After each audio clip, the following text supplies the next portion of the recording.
നിനക്ക് ജീവിതത്തിൽ ഒരു ബുദ്ധിമുട്ട് നേരിടുകയാണെങ്കിൽ നീ ദാനം ചെയ്യുക. കാരണം നമ്മൾ അകപ്പെട്ട ബുദ്ധിമുട്ടിൽ നിന്ന് രക്ഷപ്പെടാനുള്ള ഒരു മാർഗം ദാനധർമ്മമാണ്. നോക്കൂ, നിങ്ങൾ അല്ലാഹു സുബ്ഹാനഹു വ തആല പറയുന്നത് ഫഅമ്മാ മൻ അഅത വത്തഖ വസദ്ദഖ ബിൽ ഹുസ്ന.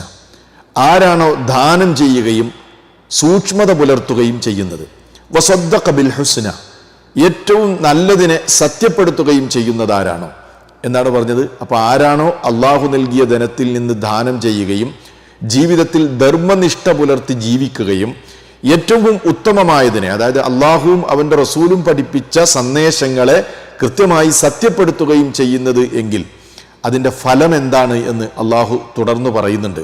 സൂറത്തുൽ ലൈലിലെ വചനങ്ങളാണ്. ഫസനിയസ്സിറുഹു ലിൽ യുസ്റ, അവന് ഏറ്റവും എളുപ്പമായതിലേക്ക് നാം സൗകര്യപ്പെടുത്തി കൊടുക്കുന്നതാണ്. അതായത് അവൻ്റെ ദുനിയാവിലെയും ആഖിറത്തിലെയും ജീവിതത്തിൽ ഏറ്റവും എളുപ്പം നൽകും. അവൻ അകപ്പെട്ട അവൻ്റെ ദുനിയാവിലെ എല്ലാ പ്രയാസങ്ങളിലും, ദുനിയാവും ആഖിറവുമാകട്ടെ, എല്ലാ പ്രയാസങ്ങളിലും അള്ളാഹു അവന് എളുപ്പം നൽകും എന്ന് അള്ളാഹു സുബ്ഹാനഹു വ തആല നമുക്ക് കൃത്യമായി പഠിപ്പിച്ചു തരികയാണ്. അപ്പോൾ ഔദാര്യവും ധർമ്മനിഷ്ഠയുമാണ് നമ്മുടെ ജീവിതം സുഗമമാക്കാൻ, നമ്മുടെ ജീവിതത്തിൽ വരുന്ന ബുദ്ധിമുട്ടുകളിൽ നിന്ന് രക്ഷപ്പെടാൻ അള്ളാഹു സുബ്ഹാനഹു വ തആല നമുക്ക് മാർഗമായി, വഴിയായി പഠിപ്പിച്ചു തരുന്നത്. അതുകൊണ്ട് ഈ സന്ദേശം നമ്മൾ ജീവിതത്തിൽ ഉൾക്കൊള്ളുക.